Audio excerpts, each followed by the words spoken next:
أعوذ بالله من الشيطان الرجيم.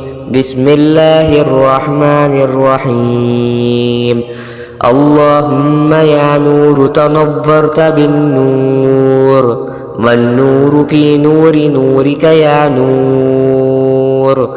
اللهم بارك علينا وادفع عنا بلاءنا يا رؤوف لبيك وأكرم لبيك، وأن يبعث ما في القبور.